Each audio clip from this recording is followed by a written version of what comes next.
Hello and welcome to Take 10. I'm Jennifer Johnson.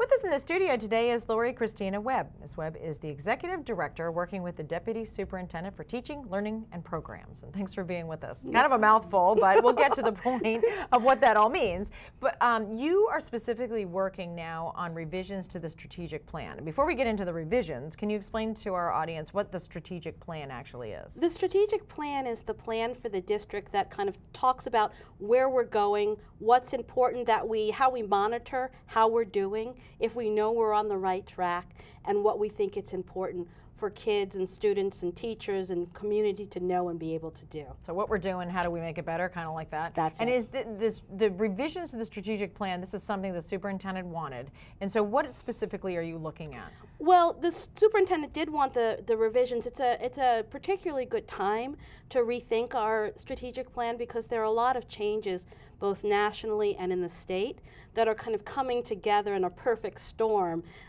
So we have the Common Core curriculum, which was adopted both by the state level and by our Board of Education. We have new assessments, the PARC assessments, which will be coming out, and so it's a perfect time to kind of rethink the strategic plan. What are we asking kids to know and be able to do? Both the Common Core standards and the PARC assessments, that began on a state level. The state, actually on a national level. On a national level, okay, and it's designed for everybody to sort of get on the same page, if you will, correct, in terms of educating our kids. And so that has come down to the local level. Now you've got to figure out, how do we incorporate these standards, these assessments, and then make a plan to make it work, correct? Correct. What's it all going to mean? And so this is the perfect time to look at our strategic plan. So we began this year thinking about what is it that we need students, staff, and the community to know and be able to do. And then we gathered a whole bunch of folks to start the conversation about that. When you say a whole bunch of folks, like people like whom? So what we did, and this is new for us, is we had a general application that we sent out to the whole community. And we said, hey, are you interested in thinking about the future of MCPS? Do you have ideas about what kids should know and be able to do? And we had people apply. And there was some skepticism that we would get a lot of applications. We ended up getting over 140 applications to be on what we're calling the network teams. So we read through them, we selected the people to be on the teams, and we divided them into 3 network groups, which are based on the competencies that will be kind of the major themes of our strategic plan. So we have the academics, we have social emotional learning, and we have creative problem solving, often known as 21st century skills. So these are, you call these the 3 competencies? Yes. So you have, is it true you have like 70 people or so on the, you call it a renovation team, is that? It's 70 people, we're calling the network teams. Network teams, okay, 70 people. And are they community leaders, parents, teachers, everything? Everything, it's a variety of people. We got applications from para-educators in the system, teachers, principals, stay-at-home moms, business leaders, arts in the arts community, the nonprofit community. So we have this broad representation of the community who've come together and talk about these issues, which is pretty exciting. So you're looking at 3 specific areas, academic being the first one. And so what, in terms of, explain that to me. I mean, what do you want to learn about the academics? Like, where are we not making achievements or? No, it's really, it's future oriented. Okay. It's really asking our community, what is it that you think it's important in the realm of academics that students know and be able to do from K to 12? Okay.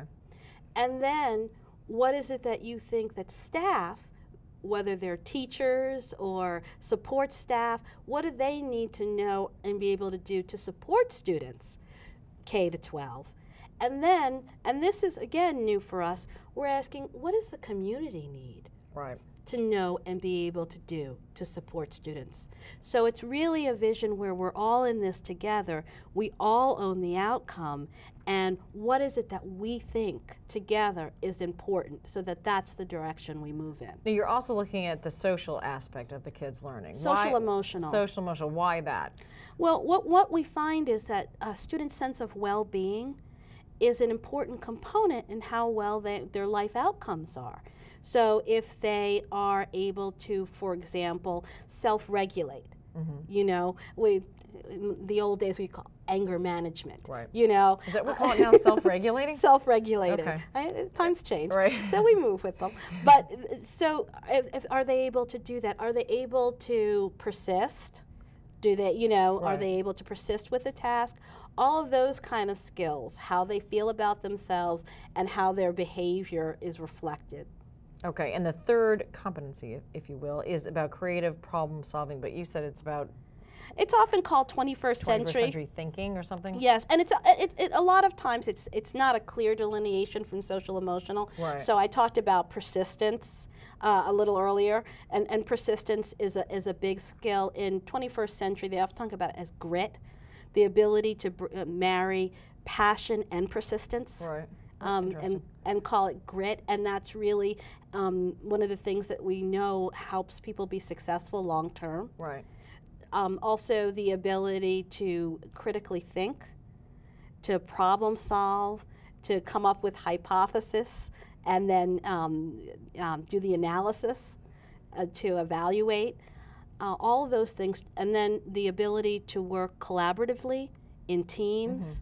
All of those things we know as we look at the future are going to be critically important. For people to have jobs, for kids to have jobs, ultimately. Right. Ultimately, have jobs to be successful in life. Right. So what's the end game? You've been looking at this for, I don't know how many months. Well, we actually started in January. January, okay.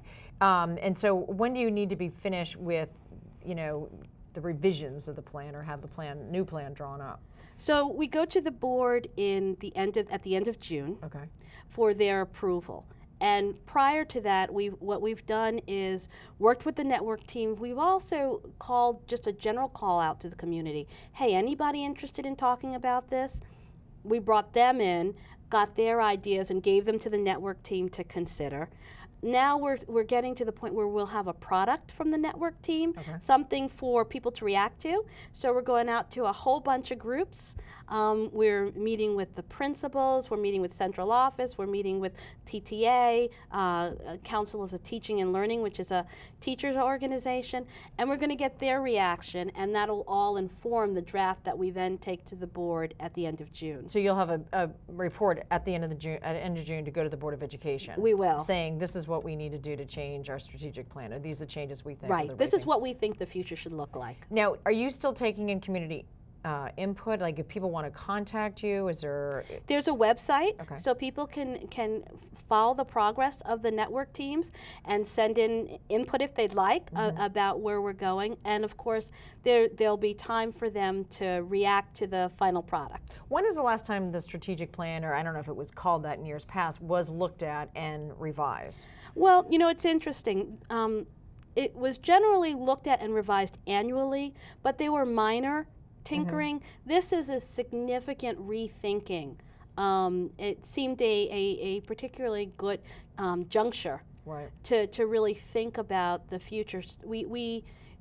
There's much we know about what's changing, and we know that there's a lot we don't know. And so it's a good time for it. Well, you had a new superintendent, and you had new state regulations, some federal regulations, and local. And with Curriculum 2.0, a new curriculum in our elementary grades. So. Very good. Lori-Christina, we are out of time, but it's great information. Thank you very much. Thank you. And thank you for giving us a few minutes of your time. Remember to visit us on the web at the link on your screen. I'm Jennifer Johnson. Join us next time here on Take 10.